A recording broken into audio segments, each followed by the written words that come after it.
Poder sentar, meus queridos irmãos, a graça e a paz bendita de Jesus sobre sua vida nesta manhã, sobre toda a sua casa, sua família, em nome de Jesus. É um grande privilégio quando nós estamos juntos, é uma oportunidade ímpar e muito especial, quando a igreja do Senhor se reúne, quando nós recebemos pessoas de fora que são muito bem-vindas entre nós. É muito importante esse momento quando estamos pela internet, atendendo alguns lares também, uma oportunidade extraordinária de Deus, de edificação, de crescimento espiritual, desenvolvimento da nossa fé. Graças a Deus por isso. Neste mês de agosto, geralmente em agosto nós comemoramos o mês da mocidade, e o nosso tema para esse mês é Um Coração Jovem. Quem aqui tem um coração jovem? Muito bem. É porque às vezes eu encontro os meninos de 20 anos por aí que parece que tem 85, né? E às vezes encontro gente de 85 que tem coração de 20, de 25. Então, graças a Deus, vocês viram no início aqui, saiu no seu boletim aí uma expressão, somos mais de 1000. O que significa isso? Significa que essa igreja tem mais de 1000 jovens entre 18 e 35 anos. Então, graças a Deus, devemos orar a Deus por eles. Esse mês de agosto estarão à frente de várias atividades da nossa igreja. Hoje, nós temos uma equipe muito grande da igreja trabalhando no 8º Encontro de Jovens com Cristo, que a nossa igreja está promovendo, e esse encontro está acontecendo ali no prédio da ABM, e nós devemos orar a Deus pelos resultados disso. Você deve estar notando falta de muitas pessoas aqui nessa manhã. De fato, nós temos uma equipe grande trabalhando por esse encontro, e devemos orar ao Senhor pela vida daqueles irmãos e dos jovens que estão ali, muitos deles não cristãos, participando daquele momento, rogando a Deus que Deus toque nos seus corações, que eles sejam verdadeiramente tocados pela palavra de Deus. Amém, irmãos? Eu quero refletir nessa manhã, pensando sobre um coração jovem é um coração que é revitalizado todos os dias. Eu quero pensar sobre o papel da igreja na revitalização do coração, na revitalização da fé cristã. Abra sua Bíblia no livro de Atos, capítulo 9, verso 31. Atos, capítulo 9, verso 31.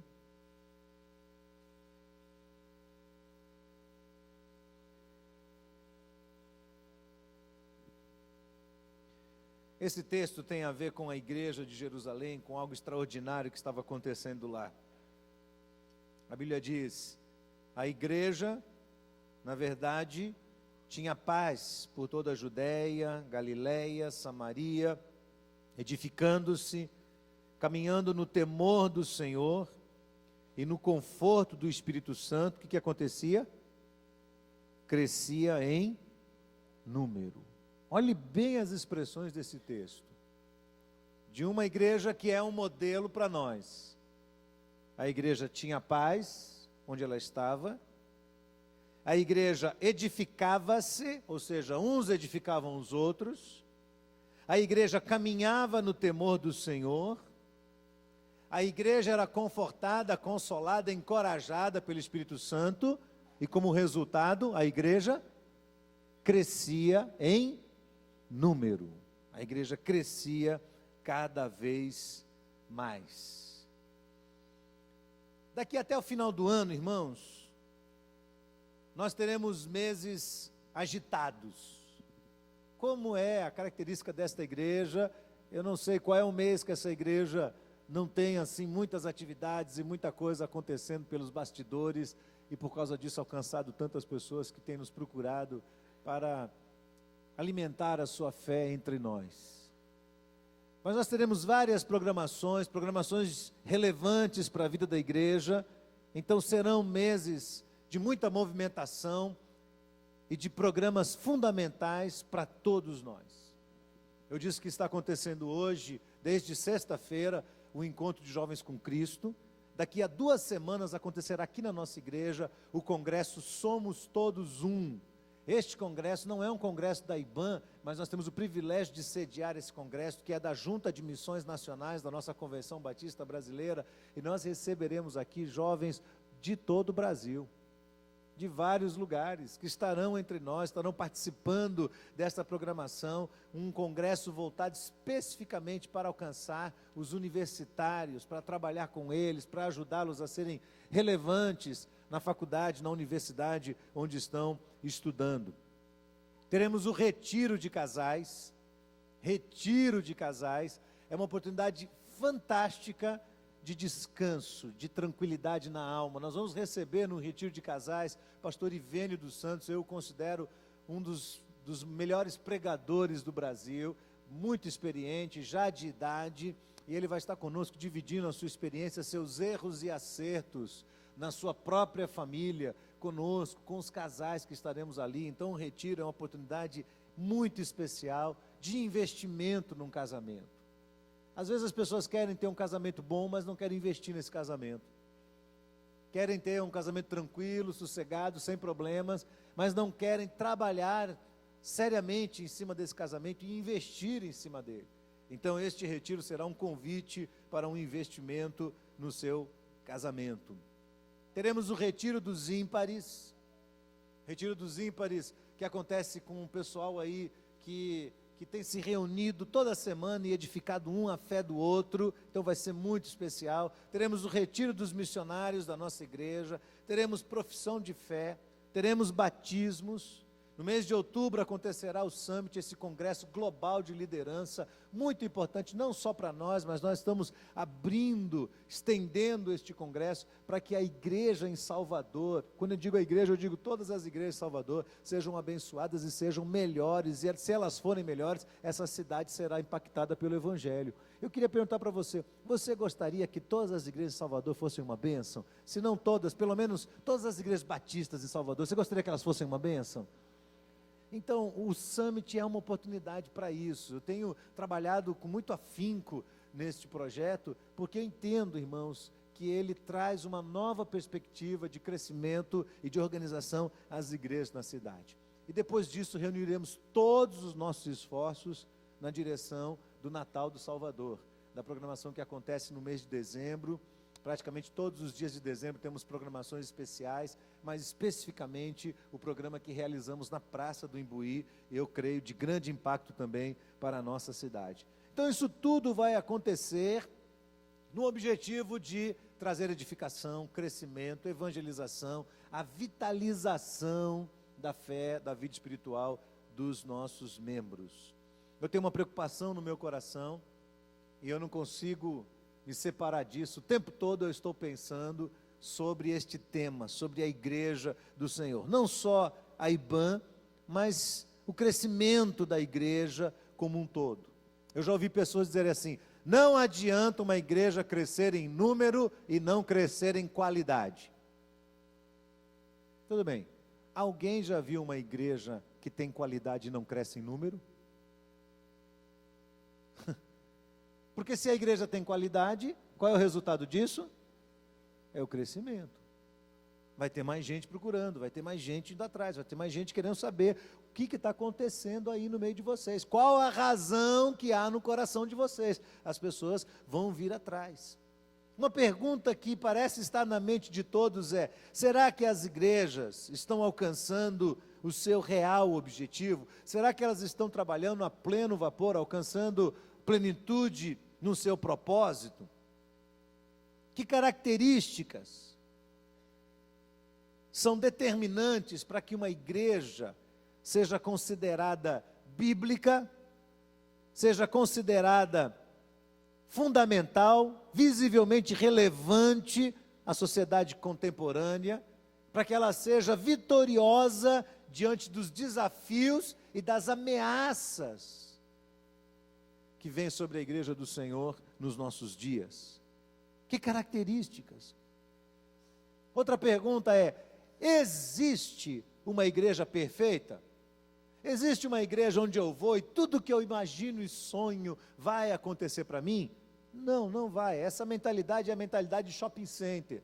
Shopping center é aquele lugar que concentra um monte de atividades, de produtos, de oportunidades, e você vai fazer o que é bom para mim. Deixa eu pegar o que é bom para mim aqui, o que não é, deixa para lá. Não é assim, igreja não é assim.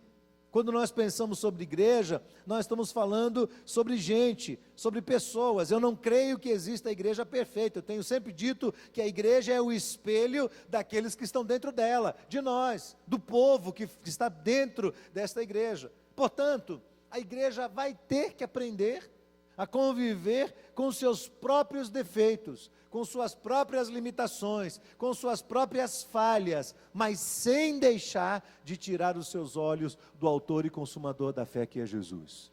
Os olhos da igreja têm que estar voltados para Cristo, os olhos dos cristãos têm que estar voltados para Cristo Jesus, e em Cristo Jesus alcançar o seu pleno potencial. Paulo diz assim em Filipenses, no capítulo 3, verso 14, Paulo diz: uma coisa faço, esquecendo-me das coisas que para trás ficam, e avançando para as que diante de mim estão, continue comigo, prossigo para o alvo, para o prêmio da soberana vocação de Deus em Cristo Jesus. Então ele tinha claro isso na sua mente: eu não vou parar, não vou ficar estagnado, eu vou avançar para as coisas que estão diante de mim, para os desafios que estão na minha frente. Esqueça o passado, vamos avançar, mas os olhos colocados em Cristo Jesus, os olhos postos em Cristo Jesus. Então isso é uma igreja. Igreja, portanto, é essa mistura de pessoas, de gente, de pessoas que têm as suas conquistas e têm as suas decepções, de pessoas que têm as suas vitórias e as suas derrotas, de pessoas que têm expectativas e frustrações, de pessoas que têm ganhos e têm perdas. Um dia você ganha, no outro dia você perde, numa semana você é vitorioso, na outra você precisa de oração, porque você foi derrotado. Isso é a igreja de Jesus, a igreja permeada de pessoas cujo desejo é viver em santidade, como nós cantamos aqui, mas que nem sempre alcança isso, que infelizmente vive a triste realidade de não conseguir viver essa santidade o tempo todo, e isso somos nós. É interessante, irmãos, porque no início da nossa carreira cristã, no auge do primeiro amor, nós achamos que podemos alcançar aquele nível de santidade desejável, que nós vamos fazer todas as coisas para Deus, que nós vamos vencer todas as ações de Satanás, as interferências de Satanás e dos seus agentes sobre nós, que nós vamos conquistar tudo que nós pedimos em oração, que nós vamos ser vitoriosos, que nós estaremos no meio de pessoas totalmente santificadas e gente que vive uma vida cristã exemplar. Mas depois de uma semana você percebe que as coisas não são assim. Um mês, tá bom. Depois de um tempo você percebe que não é assim. Não demora muito e você começa a perceber que as decepções vão tomando o lugar do otimismo. E a realidade nua e crua destrona o idealismo, às vezes com ímpeto, com força, sem pedir licença para o nosso coração. Bem-vindo ao mundo real. Bem-vindo à realidade da igreja, onde as pessoas são o que são, e onde você vai ter que aprender a crescer, a se virar, para mudar a si mesmo, e não os outros. Se eu tenho um desafio dentro da igreja, é mudar a mim mesmo, e não os outros. Amém, irmãos? Esse é o nosso maior desafio. No entanto, por mais estranho que seja, por mais paradoxal que seja, a igreja continua mantendo na sociedade, apesar das suas falhas, este papel de grande importância, de grande relevância. Com todos os seus defeitos, a igreja continua sendo instrumento de Deus na restauração de tantas vidas e continua sendo uma ferramenta fundamental de Deus na revitalização da fé dos cristãos, do crescimento espiritual de cada crente. Isso acontece por uma simples razão: o Espírito Santo de Deus habita em nós. Por promessa de Jesus, Ele prometeu, promessa de Cristo, e o Espírito habitando em nós, nos preenche por dentro. Agora, irmãos, o Espírito não rouba a nossa razão, o Espírito não nos possui e subtrai de nós a nossa faculdade mental. Nós não somos zumbis que estão por aí possuídos por um espírito que rouba a razão. O que a Bíblia nos ensina sobre isso, e isso vem de Deus, é que Ele nos restaura por meio de Jesus. E quando nós somos restaurados por Cristo, o Espírito Santo de Deus passa a habitar dentro de nós. Todavia, a presença do Espírito não anula a nossa natureza carnal. As duas realidades nos habitam, a realidade espiritual e a realidade carnal. E nós vamos ter que aprender a fazer com que uma delas predomine, num exercício cotidiano de vida com Deus. Este vai ser nosso maior desafio, esta vai ser nossa maior luta. Vencer a nossa própria carne no poder do Espírito Santo de Deus. É a nossa luta final? Não, não é. Olha o que Paulo diz em 2 Tessalonicenses capítulo 2, versos 7 a 12. Com efeito, falando sobre o anticristo, com efeito, o ministério da iniquidade já opera. Presta atenção. Ele já opera e aguarda somente que seja afastado aquele que agora o detém. Quem é que agora detém o anticristo? O Espírito Santo de Deus. Então ele está aguardando. Então depois será de fato revelado o iníquo, a quem o Senhor matará com o sopro da sua boca e destruirá pela manifestação da sua vinda. Ora, o aparecimento do iníquo é segundo a eficácia de Satanás, com todo poder e sinais, e prodígios da mentira, e com todo engano de injustiça aos que perecem, porque não acolheram a verdade para serem salvos.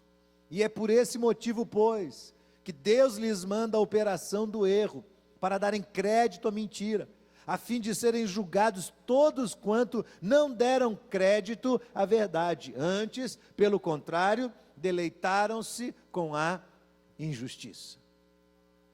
O que esse texto está dizendo para nós é que há um tempo reservado para todas as coisas. Hoje, a igreja do Senhor tem o grato privilégio de ser sustentada pelo Espírito Santo de Deus que nela habita.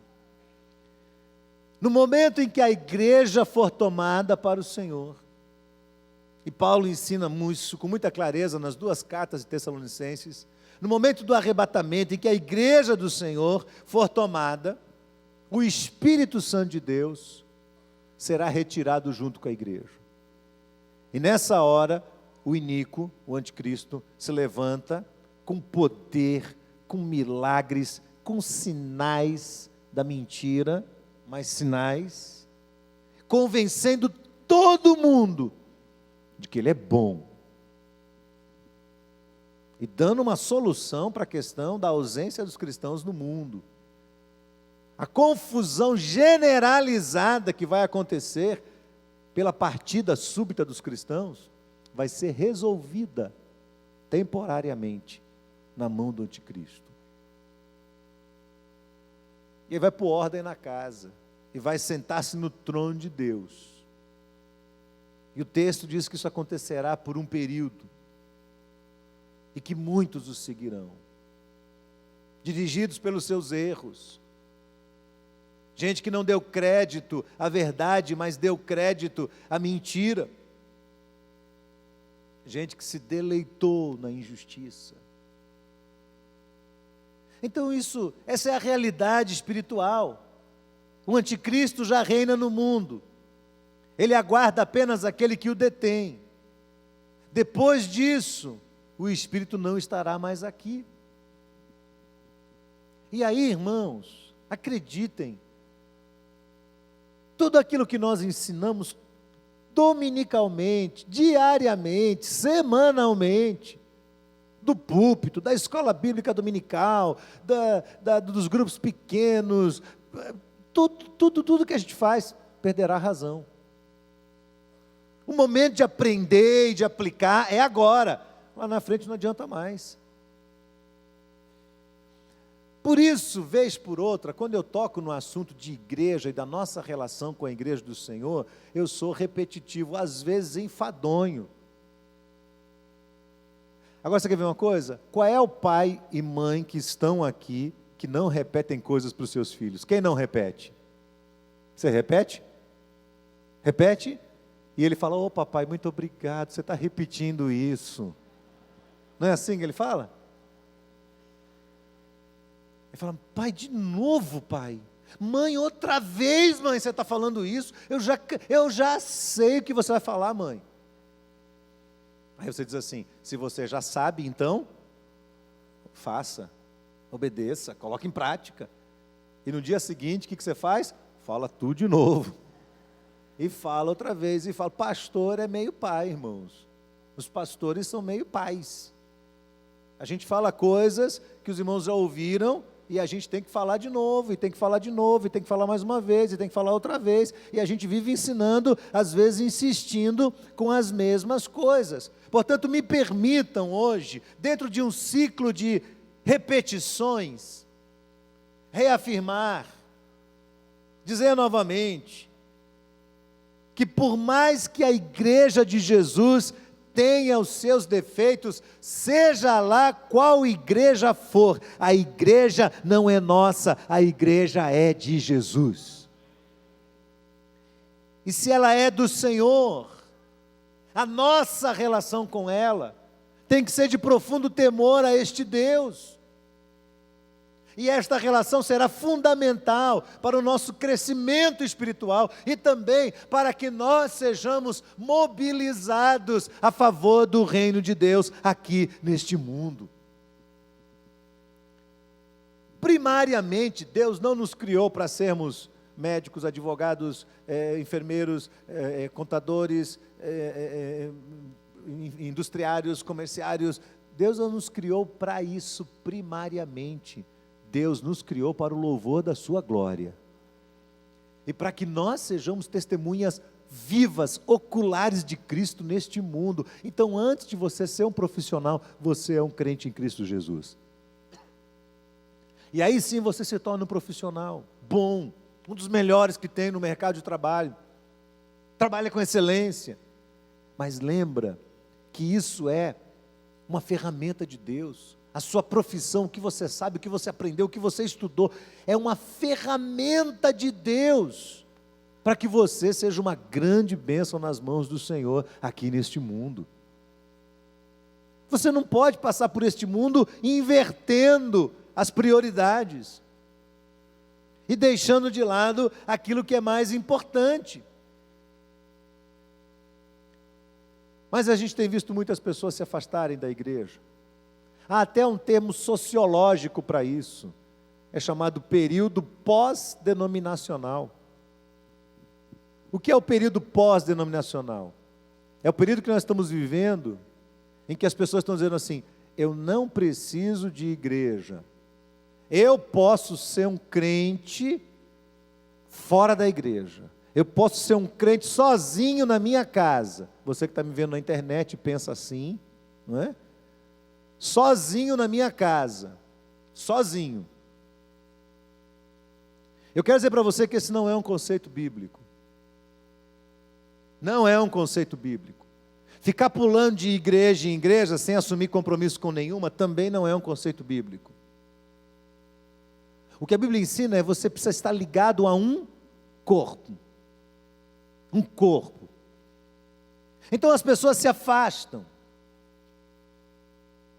E olha que interessante, elas se afastam porque elas dizem: estou decepcionada com a igreja, estou cansada dos cristãos, a igreja é cheia de defeito. Oh, inventou a roda. A igreja é cheia de defeito, não é? E os crentes são hipócritas. Então, como eu não sou hipócrita, eu vou ser crente sozinho. Eu vou viver sozinho. Agora, irmãos, eu desafio aqui, qualquer um, em qualquer lugar que estiver me vendo, em qualquer lugar, me apresentar um crente que saiu da igreja, que largou a igreja, que foi viver sozinho como cristão, e a fé continua viva, firme, e essa pessoa está sendo uma bênção, está sendo relevante para o reino de Deus aqui no mundo. Eu desafio. Sabe por quê? Por uma simples razão. Quando você se afasta da igreja do Senhor, quebra o vínculo com outros cristãos, você perde a força. Porque a Bíblia ensina que a força dos cristãos está na unidade deles. E mais, a Bíblia diz que tudo que é feito por causa da unidade da igreja do Senhor, além de contar com a bênção de Deus, no final de tudo, resulta na glória de Deus, e não na glória de qualquer pessoa. Porque se eu sair sozinho, e for querer fazer qualquer coisa sozinho, em prol do reino de Deus no mundo, sozinho, e se eu conseguir, de quem é a glória? É minha, eu fiz. Mas quando eu faço, unindo forças, no meio de uma sinergia, de uma capacidade extraordinária de multiplicação de forças, no meio da igreja do Senhor, quando isso tudo é feito, de quem é a glória? A glória de Deus, não é nossa. Então eu desafio, por favor, me apresentem, eu quero ser desafiado no que eu estou falando aqui, eu quero que alguém me apresente uma prova contrária do que eu estou dizendo. Onde é que está o cristão? Fora da igreja, longe dos irmãos, que está sendo uma bênção no mundo, que está fazendo algo assim, uau, me mostra quem é. Eu quero ver, para mudar de ideia. Mas eu acho que eu não vou mudar de ideia, porque eu não vou ver. Eu não vou encontrar essa pessoa. Por isso somos um corpo. Por isso a Bíblia diz que somos o corpo de Cristo Jesus. Estamos inseridos no meio da igreja do Senhor. De um grupo de irmãos, falhos, com defeitos, com suas deficiências, mas que amam a Deus e que vão continuar sendo relevantes neste mundo. A igreja de Jesus que está sobre a face da terra, que apesar de todas as suas dificuldades, sobre ela prevalece a promessa de Jesus, de que as portas do inferno não suportarão a igreja de Cristo.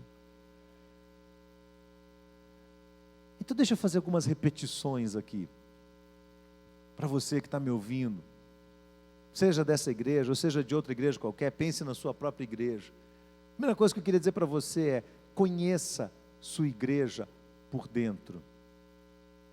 Por dentro, nos bastidores, conheça em profundidade a sua igreja.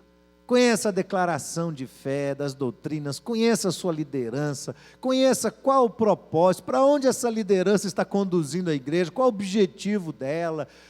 Se intere das atividades, do calendário, dos ministérios, como é feito o gerenciamento financeiro, como são aplicadas as ofertas, com o que acontece com esses grupos pequenos, como funciona o processo de acolhimento, e aí vai por aí afora, e você vai descobrir coisas extraordinárias sobre a sua igreja. Conheça sua igreja por dentro. O que é que acontece no universo da IBAN? Quais as nossas convicções?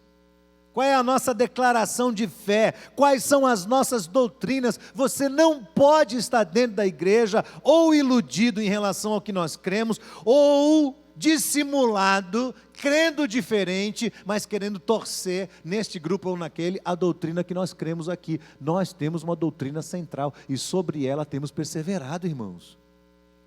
Temos trabalhado firme para ensinar as pessoas, para educar as pessoas nas Escrituras Sagradas. Qual é a estrutura organizacional da IBAN? A IBAN tem um fluxograma, a IBAN tem um organograma. Como é que ela gerencia essas mais diversas atividades que estão acontecendo? Como é que a gente faz para que tantos grupos trabalhem no mesmo ambiente, ocupando o mesmo espaço? Quem é que está por trás disso? Você precisa conhecer, você precisa saber. Qual é o calendário de atividades? O que é que os ministérios fazem? Quais são as variadas faixas etárias na vida da igreja que estão sendo alcançadas, ensinadas, edificadas? Quais são os grupos específicos da igreja que servem como formas de acolhimento para incluir pessoas e trazê-las para perto? Você conhece, você faz parte? Nós temos uma classe para quem está chegando de fora, ou os novos convertidos, ou os que vêm de outras igrejas, possuem classes para que eles possam entender um pouco do que é o universo da igreja e conhecer isso um pouco mais em detalhes. Deixa eu lhe dar um exemplo. Você acha que a IBAN é uma igreja que se preocupa com famílias? Sim ou não? Com a estrutura familiar? Sim ou não? Sim, a igreja realmente se preocupa com isso. O que, portanto, a igreja faz para famílias? A igreja tem um ministério chamado Ministério de Famílias. O que é que esse ministério faz? É só o que ele faz. E o que eu vou mostrar para vocês agora, eu tenho, nos últimos meses, toda vez que alguém vem conversar comigo, eu pego um papel, e eu gosto muito de conversar com as pessoas rabiscando o papel, e eu rabisco o papel, fazendo um monte de bolinhas, e mostrando o que eu vou mostrar para você. Quais são as ações da igreja dirigidas às famílias? Primeiro, a gente começa com o curso de noivos. Aliás, a gente começa antes do curso de noivos. A gente começa trabalhando com os namorados. A gente chega para os namorados, trabalha com eles, fala, cuidado com esse namoro, vamos devagar, a prioridade do namoro não é contato físico, a prioridade do namoro não tem que ter intimidade física, intimidade sexual, namoro é conhecer, namoro é edificar, namoro é conversar. A gente trabalha com os jovens, depois eles vão para o noivado. E a gente reúne todo ano os casais que vão casar aqui, que são da nossa igreja e que vão casar conosco, e a gente senta com eles e abre em jogo em cima de uma mesa o que é um casamento, quais são os conflitos que marido e mulher vão enfrentar, e nós procuramos prepará-los e ajudá-los a enxergar de uma maneira muito clara, com muita clareza, qual o propósito de um casamento, para eles não entrarem no casamento iludidos e depois dizerem, eu me decepcionei porque não era isso que eu esperava. Então trabalhamos seriamente com eles, ardorosamente, mostrando todos os princípios bíblicos da comunicação, das finanças, do relacionamento, da resolução de conflitos, das heranças familiares, enfim, trabalhamos isso na mente dos jovens e dos que estão se preparando para o casamento. O que mais nós temos? Nós temos o encontro de casais com Cristo e o encontro de jovens também, que trabalha a família. Quando os casais vão, nós trabalhamos aspectos da família. Os casais vão em crise, outros vão sem crise, e a gente ajuda, a gente abre as escrituras, a gente conta experiências, narra, mostra, orienta, prega, ensina, brincando, sério, de tudo quanto for jeito, a gente trabalha com os casais, trabalha com os jovens. Os jovens estão lá no encontro, a gente está falando da relação do jovem com os pais, a gente está mostrando como ele tem que tratar a mãe, como ele tem que tratar o pai, como ele tem que tratar com os irmãos, como ele tem que tratar isso, aquilo. Estamos trabalhando com eles dentro desses ministérios. Trabalhamos com retiro de casais. O Ministério de Famílias promove este retiro de casais uma vez por ano, com o objetivo de que os casais saiam um pouco da rotina, da agonia, dessa angústia, desse corre-corre, dessa falta de tempo, em que eles não conseguem mais perceber um ao outro. Preste atenção, irmãos, dá um trabalho enorme montar um retiro de casais. Enorme. Porque se você escolhe um lugar ótimo, o pessoal diz, é muito caro. Se você escolhe um lugar mediano, ruimzinho, é muito ruim o lugar, tem mosquito. Então, é complicado demais você montar um retiro. Por que nós montamos retiro? Para que você invista no seu casamento. Você investe no seu casamento? Você investe no seu casamento? Ou você só apaga incêndio? Não é? Só apaga o incêndio. Quando está pegando fogo, aí, pastor, resolva. A minha mulher lá, pastor. O meu marido. Não investe nada, não sai, não namora, não tem um tempo, só você e ela. Esse retiro vai ser muito bom, eu estou com muita expectativa no meu coração, principalmente pelo nosso preletor, que é o pastor Ivênio. Eu creio que vai ser uma grande bênção para a vida da nossa igreja. É uma ação da igreja. Os grupos pequenos que estão ali, trabalhando semanalmente, diariamente, os líderes, os casais, estão sentando com outros casais, estão aconselhando, estão ligando, de noite, de madrugada, vão visitar, vão acompanhar, no momento de crise, no momento de perda, no momento de dificuldade, as pessoas estão lá, dando um exemplo, ajudando, orando, acompanhando. O que mais? O aconselhamento pastoral.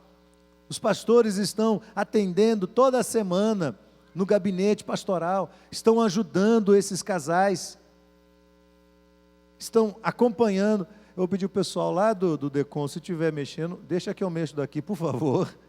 Nós estamos disputando aqui. Os pastores estão trabalhando e ajudando pessoas, ajudando famílias, ajudando pessoas que estão enfrentando aí as suas dificuldades. Perdi a conexão, vai voltar. Espera um pouquinho, que tecnologia tem essas coisas.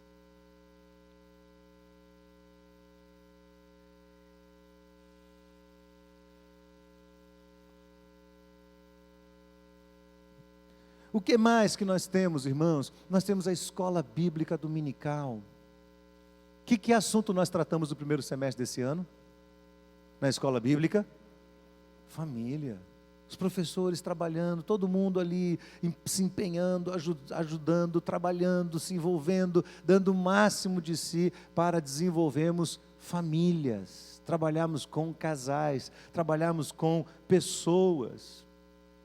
O que mais? Nós temos as Déboras, os homens da verdade, separamos as mulheres dos homens, não é? Justamente para os homens ouvirem uma palavra mais direcionada a eles, e separamos as mulheres para que as mulheres ouçam uma palavra dirigida a elas também, que seja uma bênção na vida delas. É um trabalho que é feito, um apoio terapêutico, alguns profissionais que estão aqui, que nós pastores indicamos pessoas, enfim, tudo isso está acontecendo no universo da igreja. Agora, irmãos, preste atenção. Um desses aí é milagroso? Não, a gente trabalha assim, ó. O pessoal do Ministério Pastoral manda a gente para o retiro, o pessoal do retiro manda aqui para o apoio terapêutico, outro manda para o curso de noivos e vai para lá e vem para cá. É um emaranhado de ações. E somados a todos esses aí, nós ainda temos vários outros ministérios que estão trabalhando. O Ministério Infantil, que trabalha com as crianças, o berçário aí com os bebezinhos e com as mães, os adolescentes, os idosos, o Clube Bíblico Júnior, os embaixadores, as mensageiras, os ímpares, os jovens. Para que nós estamos fazendo isso tudo, irmãos? É porque a gente gosta de ter muito trabalho? Que a gente não tem o que fazer em casa, então a gente arruma um monte de coisa para fazer? Não, não é isso. Tudo isso é feito para que as famílias sejam fortalecidas na fé. Tudo isso se constitui num investimento da sua igreja, na sua própria casa e no meio da sua própria família. E louvado seja Deus, irmãos, nós temos alcançado muitas vitórias. Muitas vitórias. Eu vejo esses meninos sendo criados no Evangelho. Eu sei que tem alguns pais aqui que não têm os seus filhos no Evangelho. Alguns não tiveram nem a oportunidade de criá-los, não tiveram estrutura para isso, ou não conheciam ainda Cristo, conheceram apenas depois, e hoje olham para os seus filhos e pensam, poxa, como eu gostaria que os meus filhos estivessem integrados aqui. Nós temos trabalhado o máximo que a gente pode para que os nossos filhos estejam envolvidos no meio de todo esse processo. Segundo lugar, acho que não vai aparecer aí que o meu computador está perdendo a conexão aqui. Segundo lugar, coopere com sua igreja. Conheça a sua igreja e segundo, coopere com sua igreja. Paulo fala muito sobre cooperação na segunda carta aos Coríntios. E eu queria que você lesse um texto comigo. Segunda carta de Paulo aos Coríntios, no capítulo 5. Segunda carta de Paulo aos Coríntios, no capítulo 5.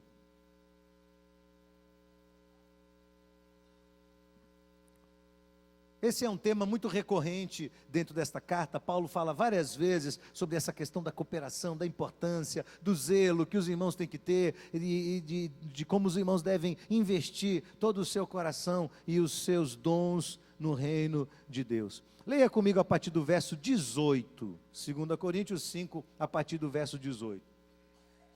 Ele diz, ora, tudo provém de Deus, que nos reconciliou consigo mesmo, por meio de Cristo, e nos deu o ministério da reconciliação. Isso foi outorgado a nós, a saber, Deus estava em Cristo, reconciliando consigo o mundo, não imputando aos homens as suas transgressões. Então isso é obra de Deus, é a paz de Deus, a reconciliação é de Deus, porém, Ele nos confiou a palavra da reconciliação. Está nas nossas mãos, irmãos. De sorte que somos embaixadores, em nome de Cristo, como se Deus exortasse por nosso intermédio. Em nome de Cristo, pois, vos rogamos, que vos reconcilieis com Deus. Aquele que não conheceu o pecado, Ele o fez pecado por nós, para que nele fôssemos feito justiça de Deus. E nós, na qualidade de cooperadores com Ele, também exortamos que não recebais em vão a graça de Deus, porque Ele diz, eu te ouvi no tempo da oportunidade, eu te socorri no dia da salvação, eis agora o tempo sobremodo oportuno, eis agora o dia da salvação, não dando nós nenhum motivo de escândalo em coisa alguma, para que o ministério não seja censurado. Presta atenção no que ele está dizendo, ele diz, olha, a igreja do Senhor tem sido abençoada, por meio dela, o Senhor nos reconciliou por meio de Jesus, e por meio da igreja do Senhor, nós temos sido grandemente abençoados por Deus. Deus tem nos dado grandes oportunidades, Deus tem colocado isso sobre nós, é um tempo oportuno para a nossa vida. É fácil isso? É fácil investir na vida da igreja? Não, olha o que Paulo diz, pelo contrário, em tudo recomendamos-nos a nós mesmos, como ministros de Deus, na muita paciência, e nas aflições, e nas privações, e nas angústias, e nos açoites, nas prisões, nos tumultos, nos trabalhos, nas vigílias, nos jejuns, na pureza, no saber, na longanimidade, na bondade, no Espírito Santo, no amor não fingido, na palavra da verdade, no poder de Deus, pelas armas da justiça, quer ofensivas, quer defensivas, por honra e por desonra, por infâmia e por boa fama, como enganadores, mas sendo verdadeiros, como desconhecidos, entretanto bem conhecidos, como se estivéssemos morrendo, porém, contudo, eis que vivemos, como castigados, porém não mortos, entristecidos, mas sempre alegres, pobres, mas enriquecendo a muitos, nada tendo, mas possuindo tudo. Para vós outros, ó Coríntios, abrem-se os nossos lábios, e alarga-se o nosso coração, não tendes limites em nós, mas estáis limitados nos vossos próprios afetos. Ora, como justa retribuição, falo como a filhos, dilatai-vos também vós. Você entendeu o que Paulo fez aqui? Paulo falou assim, irmãos, o ministério tem um preço, e o preço é isso aqui tudo que ele estava pagando sem medo, paciência, privação, angústia, açoite, prisão, tumulto, trabalho, vigília, jejum, pureza, longanimidade, bondade, verdade, e aí ele é desconhecido, e ele enfrenta perseguição, e ele é dado como morto, e ele é entristecido, ele passa todas essas coisas por causa de quem? Por causa dos irmãos. E Paulo diz assim, como justa retribuição, eu falo para vocês como filhos, dilatem o coração de vocês, abra mais seu coração. Você tem recebido tanto, tantas pessoas têm investido na sua vida, todo um trabalho é feito por vidas, por pessoas. O que se espera dessas pessoas? Que elas dilatem o seu coração. Paulo diz claramente, o coração de vocês está fechado, nós não damos limites para vocês, vocês não têm limites em nós, mas vocês estão limitados no próprio afeto de vocês, no coração de vocês, no investimento que vocês fazem da vida de vocês no reino de Deus. Então Paulo diz, como justa retribuição, dilatem o coração de vocês, dilatem ao máximo que vocês puderem. Por isso coopere com sua igreja, com seus talentos, com seus recursos, A gente tem desafiado a igreja, irmãos. Essa crise do nosso espaço aqui é uma crise grande. Todos os irmãos sabem disso. Nós temos trabalhado esses anos todos, não colocando peso sobre as costas de uns e retirando das costas de outros. Pelo contrário, procurando dividir isso de uma forma justa, coerente. Continuamos enfrentando uma crise de espaço aqui na igreja. O tempo todo as pessoas estão me abordando, dizendo: pastor, aonde? Em que sala? Onde vai ser? O que vai acontecer? O tempo todo, temos aqui esse prédio, estamos construindo, alugamos aquele prédio ali ao lado, estamos trabalhando. E para quê? Para gente. E para mim, eu considero essa questão de espaço como um santo problema vindo da parte de Deus. Louvado seja Deus. Porque para mim seria muito terrível se nós tivéssemos uma igreja cheia de espaço e não tivesse pessoas aqui. Então, louvado seja Deus pelo problema da falta de espaço. Não é verdade, irmãos? Porque nós estamos trabalhando e as pessoas estão se aproximando. E isso é a igreja de Jesus. A igreja vai crescendo em número para a glória de Deus. E por trás disso, projetos missionários, missionários em campo, projetos sociais, a obra dessa igreja que tem que continuar. Nós estamos aqui invadindo essa última etapa para fazer essa parte do crescimento, colocar o telhado no lugar, ajeitar isso tudo. Isso aqui vai aumentar mais ou menos em torno de 500 lugares e vamos continuar trabalhando com as estratégias, com o que for necessário para avançar. Seu coração está dilatado para isso? Você tem um coração dilatado? Eu queria perguntar para você, com toda tranquilidade, de alguém que ama essa igreja: você tem limite para essa igreja? Há uma área da sua vida que você olha e fala assim: eu sou mais dilatado para isso do que para a igreja do Senhor? Você acha que o seu coração é aberto o suficiente para esta igreja ou não? Pergunte isso para Deus. Senhor, quão dilatado eu estou para cooperar com minha igreja, para ser uma bênção onde ela está? Quão dilatado eu estou? E por último, irmãos, corrija o que for necessário na vida da igreja, mas sem detonar a igreja. Precisamos corrigir? Precisamos, principalmente em duas circunstâncias: se a igreja se desviar da fé cristã, da doutrina, da sã doutrina, ou se ela se desviar da pureza do Evangelho. Se a igreja falhar nessas duas áreas, se desviar da doutrina de Cristo, ou da pureza do Evangelho, então ela tem que ser corrigida, tem que ser tratada.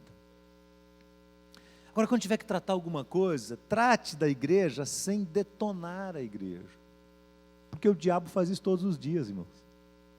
Já percebeu isso? Quanto tempo faz que o diabo está tentando destruir a igreja? Quanto? Desde sempre. A Bíblia o apresenta como um dragão que está com a boca aberta, esperando a mulher dar à luz a um filho. Então o tempo todo ele está tentando desanimar os líderes, os obreiros, os pastores do seu trabalho, do seu empenho, as atividades, e impondo barreiras e levantando oposição, e isso vai acontecer. Mas eu tenho certeza da promessa do Senhor: as portas do inferno não vão prevalecer contra a igreja de Jesus. Eu tenho certeza disso. E é importante que nós cristãos tenhamos essa mentalidade de não detonar a igreja, mas de somar, de acrescentar, de ser uma bênção, porque a igreja não é nossa, a igreja é de Jesus. Que Deus nos permita, irmãos, ser uma bênção no meio da sua igreja. Um dia nós vamos ser colocados diante do trono de Jesus para prestar conta da nossa vida. Eu e você. Vamos sentar na frente do trono de Cristo e vamos devolver a Ele os nossos talentos. Que Deus nos abençoe para que, quando nós formos prestar contas, nós possamos devolver os nossos talentos multiplicados na presença de Jesus. O Senhor me deu 1, eu estou devolvendo 4, 5. O Senhor me deu 2, eu estou devolvendo 10, 12, 15. O Senhor está aqui. Aquilo que o Senhor colocou na minha mão, todo investimento que o Senhor fez na minha vida, na minha história, na vida da minha família, está aqui, Senhor. Eu também me dilatei o meu coração para abençoar a igreja do Senhor. Estava ontem conversando com o Marco Aurélio, e ele me mostrou um pequeno filme que ele fez no celular, da banda dos adolescentes ensaiando, e a filha dele está cantando.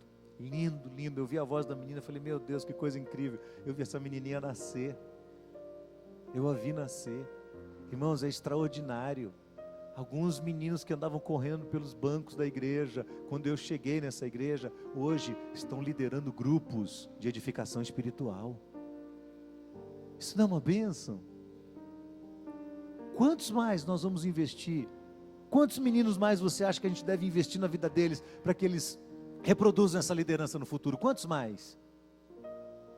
Não sei, mas muitos, muitos e muitos e muitos outros.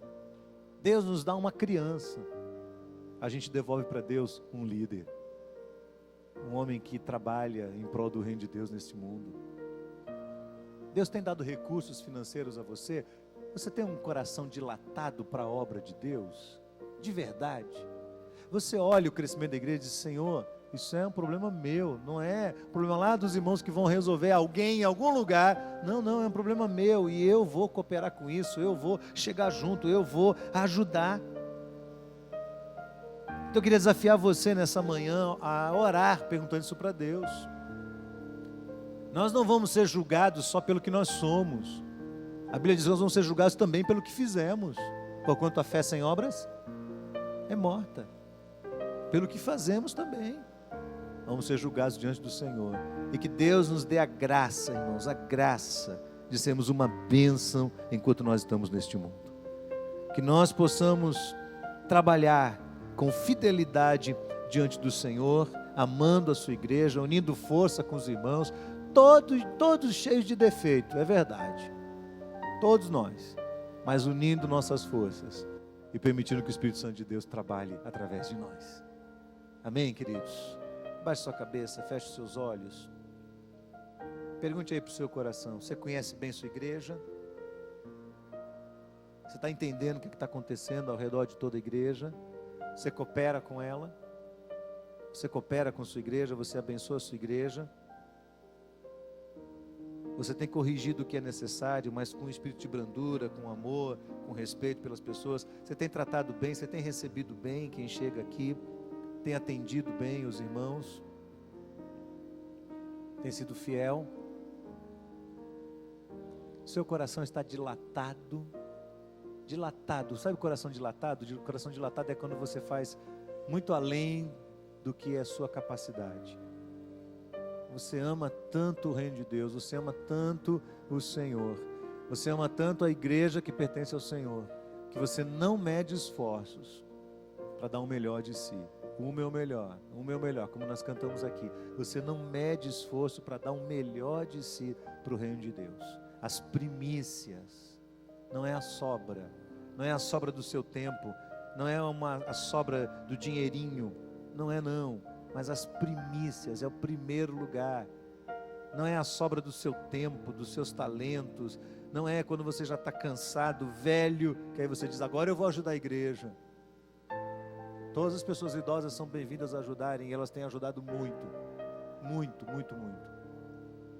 Mas não espere chegar lá. Se você é novo, se você tem 20 anos de idade, seja uma bênção para Deus hoje.